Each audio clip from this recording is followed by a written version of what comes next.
night and day. It rained the whole day till on Sunday. I'm waiting for a shining day. Might be singing, might be.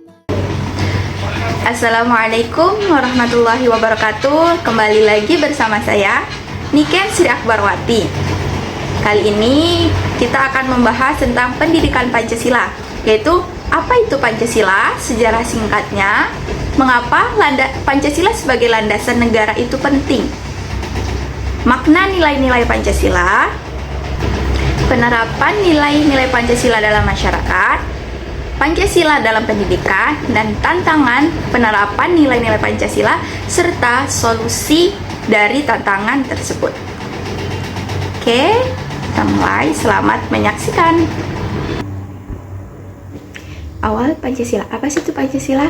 Pancasila itu berasal dari bahasa Sanskerta yang terdiri dari dua kata, yaitu panca artinya lima dan sila artinya dasar, asas atau prinsip. Jadi Pancasila berarti 5 dasar atau 5 asas atau 5 prinsip. Kelima dasar asas tersebut telah menjadi rumusan dan pedoman kehidupan berbangsa dan bernegara bagi seluruh rakyat Indonesia. Pancasila terdiri dari 5 sila yang menjadi landasan negara dan panduan bagi kehidupan berbangsa dan bernegara. Secara singkat Pancasila. Pancasila itu diumumkan oleh Soekarno pada 1 Juni 1945 sebagai dasar negara Indonesia merdeka. Yang kedua, pembentukan Pancasila sebagai dasar negara dilatar belakangi oleh kebutuhan untuk menyatukan keberagaman dan mencegah konflik etnis, agama, dan kebudayaan. Proses penyusunan Pancasila melibatkan para tokoh pergerakan nasional dan merupakan hasil dari musyawarah dan diskusi. Pancasila sebagai dasar negara mencerminkan semangat persatuan, keadilan sosial, demokrasi, ketuhanan yang Maha Esa, dan kemanusiaan yang adil dan beradab. Ini menjadi landasan bagi pembangunan dan kesatuan Indonesia. Sebagai landasan negara Indonesia, Pancasila bukan sekedar doktrin, melainkan pilar esensial bagi keberlanjutan Indonesia sebagai negara. Ini adalah fondasi kokoh yang mengembang sejumlah peran strategi. Jadi pentingnya Pancasila sebagai dasar negara itu, yang pertama, Pancasila sebagai pemersatu bangsa, yaitu Pancasila berperan sebagai pemersatu di tengah keberagaman etnis, agama, dan budaya, membentuk identitas nasional yang kuat. Yang kedua, Pancasila sebagai pencegah konflik. Sebagai panduan etik nasional, Pancasila berfungsi sebagai penangkal konflik sosial dan ketegangan antar kelompok, menjaga stabilitas dalam masyarakat. Yang ketiga, Pancasila sebagai dasar hukum tertinggi. Sebagai landasan konstitusional, Pancasila memberikan kekuatan hukum. Pancasila memberikan kekuatan hukum tertinggi, memberikan arah bagi pembentukan undang-undang dan kebijakan negara. Yang keempat, Pancasila sebagai pendorong keadilan dan kesejahteraan. Nilai-nilai Pancasila seperti keadilan sosial menjadi katalisator untuk kebijakan pembangunan yang berfokus pada kesejahteraan rakyat. Yang kelima, Pancasila sebagai cita-cita demokratis. Pancasila mencerminkan semangat demokrasi, mengakui hak-hak warga negara, dan mendorong partisipasi aktif dalam proses keputusan. Yang keenam, pembentukan karakter bangsa. Pancasila itu memainkan peran sentral dalam membentuk karakter bangsa melalui nilai-nilai moral dan etika yang terkandung dalam setiap sila. Yang ketujuh, keberlanjutan dan ketahanan nasional. Sebagai pijakan ideologis, Pancasila membantu membangun ketahanan nasional, baik dari segi pertahanan militer maupun keberlanjutan pembangunan. Yang kedelapan, prestise dan legitimasi internasional. Pancasila meningkatkan reputasi Indonesia di mata dunia, memberikan legitimasi moral dalam hubungan internasional. Dilihat dari 8 poin tadi, Pancasila bukan hanya sebagai teori, tetapi sebagai kekuatan dinamis yang memandu negara Indonesia menuju kesatuan, keadilan, dan kesejahteraan. Berikutnya, makna nilai Pancasila. Pancasila sebagai pedoman dan dasar negara memiliki makna dalam setiap aspek kehidupan berbangsa, bermasyarakat, serta bernegara. Harus berdasarkan Pancasila yang memiliki nilai-nilai ketuhanan, kemanusiaan, persatuan, kerakyatan, dan juga nilai keadilan. Makna dan nilai yang tergandung dalam Pancasila yang sila pertama yaitu ketuhanan yang Maha Esa. Pada sila yang pertama ini dilambangkan dengan perisai hitam dengan sebuah bintang emas berkepala 5, yaitu bersudut 5, yang diartikan sebagai sebuah cahaya seperti layaknya Tuhan yang menjadi cahaya kerohanian bagi setiap manusia. Adapun makna pada sila yang pertama yaitu dalam bahasa Sanskerta, arti kata maha adalah mulia atau besar, sedangkan esa adalah keberadaan yang mutlak. Artinya bahwa setiap warga negara Indonesia memiliki kebebasan dalam memeluk agama dan menjalankan ibadah sesuai dengan kepercayaan yang dianut oleh setiap individu. Nah, sila yang kedua yaitu kemanusiaan yang adil dan beradab. Itu dilambangkan dengan rantai yang disusun oleh gelang-gelang kecil. Ini menandakan bahwa hubungan manusia satu sama lain itu saling membantu, seperti rantai yang saling membantu, mengikat. Nah, makna yang tergantung pada sila yang kedua yaitu pada sila kedua ini juga terdapat nilai keadilan yang mana manusia adalah makhluk sosial yang tidak dapat hidup sendiri dan hidup saling membantu dan membutuhkan bantuan orang lain. Maka kita tidak boleh mementingkan diri sendiri dan harus bersikap adil baik terhadap diri sendiri, orang lain, bangsa, negara, serta adil terhadap lingkungan sekitar dan adil terhadap Tuhan yang Maha Esa. Berikutnya, sila yang ketiga yaitu Persatuan Indonesia, yaitu dilambangkan dengan pohon beringin di bagian kiri atas perisai berlatar putih. Hal ini mencerminkan kesatuan dan persatuan Indonesia walaupun memiliki berbagai latar belakang budaya yang berbeda-beda. Makna yang terkandung dalam sila 3 ini yaitu persatuan memiliki arti bersatunya berbagai macam perbedaan menjadi satu kesatuan. Sila ini dapat juga dilambangkan dengan Bhinneka Tunggal Ika yang berarti berbeda-beda tetapi tetap satu jua. Persatuan Indonesia ini mencakup persatuan dalam berbagai arti seperti ideologi, politik, ekonomi, sosial budaya, pertahanan, dan juga keamanan yang berada di Indonesia.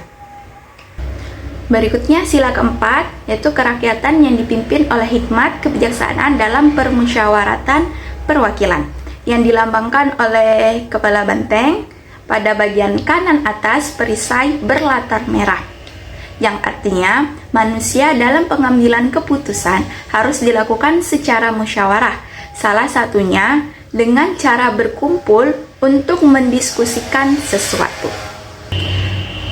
Makna nilai yang tergantung dalam sila keempat itu yaitu sila keempat ini berbunyi tentang kerakyatan yang dipimpin oleh hikmat dalam permusyawaratan dan perwakilan, yang berarti bahwa negara Indonesia menganut demokrasi.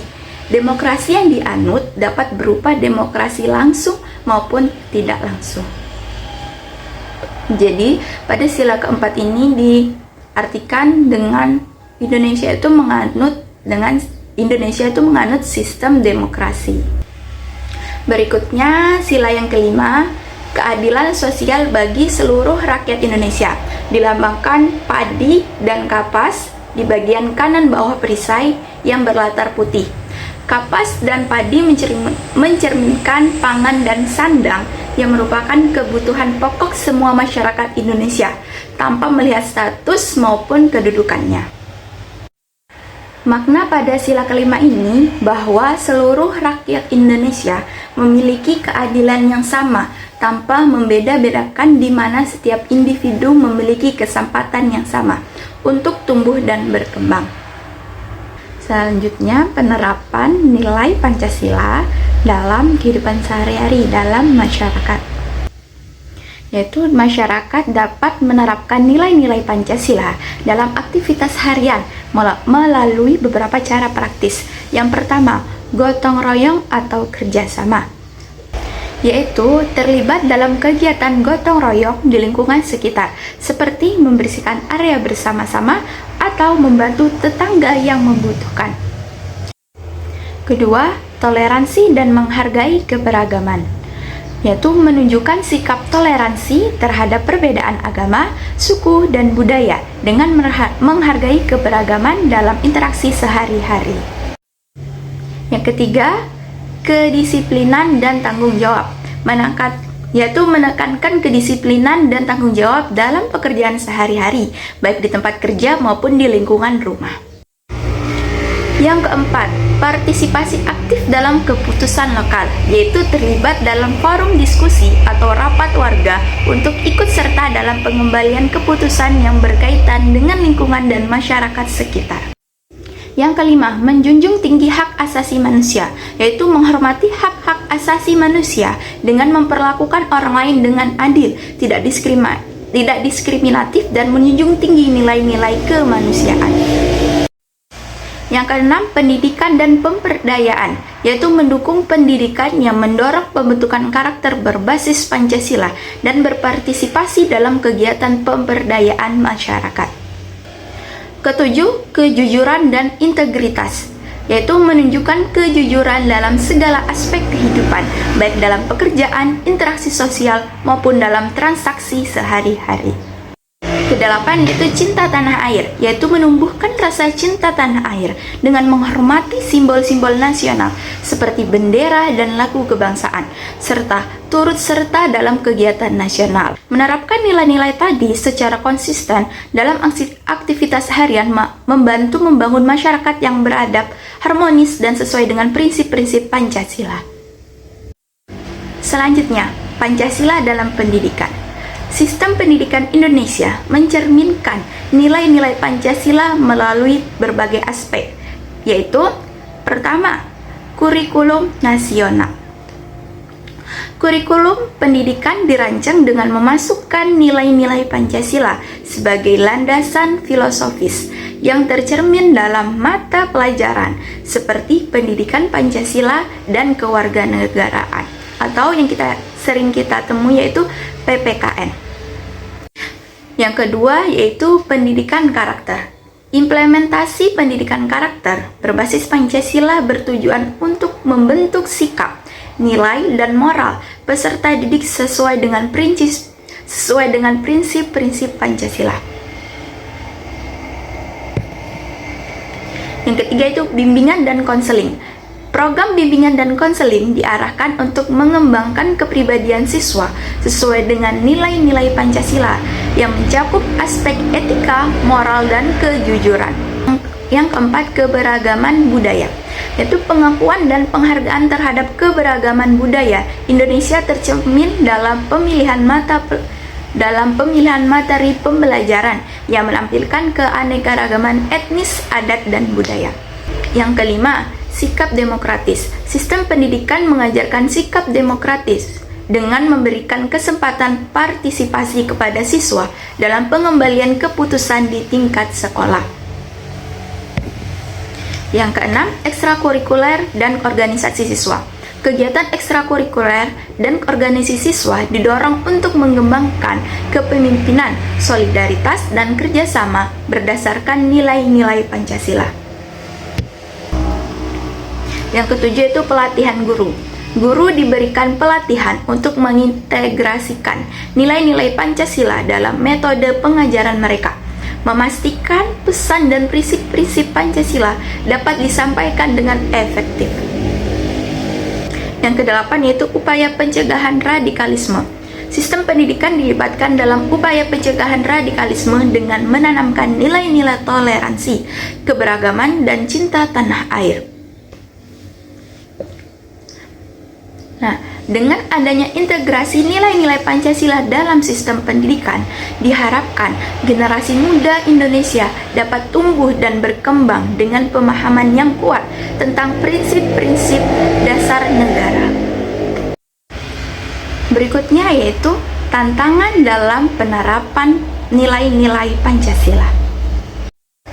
Beberapa tantangan umum dalam penerapan nilai-nilai Pancasila di masyarakat Indonesia yaitu meliputi yang pertama, ketidaksesuaian nilai lokal. Ketidaksesuaian ini yaitu tantangan untuk menyelaraskan nilai-nilai Pancasila dengan nilai-nilai lokal yang beragam di berbagai daerah Indonesia. Kedua yaitu ketidaksetaraan dan diskriminasi, yaitu masih adanya ketidaksetaraan dan diskriminasi baik dalam hal gender maupun suku, dapat menjadi penghambat penerapan nilai-nilai keadilan sosial. Yang ketiga yaitu radikalisme dan ekstremisme. Munculnya gerakan radikal dan ekstremisme yang tidak selaras dengan nilai-nilai Pancasila, menantang stabilitas dan kesatuan nasional. Yang keempat itu korupsi dan keadilan. Tantangan dalam menangani korupsi dan menciptakan sistem keadilan yang sesuai dengan nilai-nilai Pancasila. Yang kelima yaitu pengaruh globalisasi. Itu pengaruh globalisasi dapat membawa nilai-nilai yang bertentangan dengan Pancasila, yaitu memerlukan ketahanan untuk menjaga nilai-nilai lokal. Keenam, pendidikan yang kurang mendalam. Keterbatasan pemahaman mendalam terkait nilai-nilai Pancasila dalam kurikulum pendidikan dapat menjadi kendala dalam mentransmisikan nilai-nilai tersebut kepada generasi muda. Yang ketujuh, krisis moral dan etika. Krisis moral dan etika dalam masyarakat yang dapat menghambat pembentukan karakter yang sesuai dengan nilai-nilai Pancasila. Kedelapan yaitu polarisasi politik dan sosial. Polarisasi politik dan sosial dapat mengancam kesatuan nasional, menyulitkan implementasi nilai-nilai persatuan dalam Pancasila. Yang kesembilan itu tantangan teknologi dan media. Penggunaan teknologi dan media yang tidak etis dapat mempercepat penyebaran nilai-nilai yang tidak sejalan dengan Pancasila. Yang ke-10 yaitu ketidakpedulian masyarakat. Tantangan untuk mengatasi ketidakpedulian masyarakat terhadap nilai-nilai Pancasila yang mungkin muncul karena kelelahan atau ketidakpahaman tentang nilai-nilai Pancasila. Untuk mengatasi tantangan-tantangan ini memerlukan upaya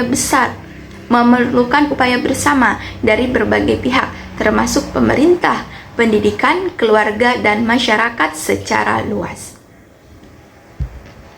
Terakhir, kesimpulan yang dapat kita ambil dari rangkaian penjelasan awal tadi hingga terakhir yaitu pertama, landasan persatuan. Pancasila berfungsi sebagai perangkat kuat yang menyatukan masyarakat Indonesia yang beragam, membentuk identitas nasional dan meminimalkan potensi konflik sosial. Yang kedua, pedoman kehidupan. Sebagai filsafat hidup, Pancasila memberikan arah moral dan etika, membentuk karakter generasi muda, serta menjadi landasan bagi pembangunan nasional. Ketiga, yaitu nilai-nilai yang aktual.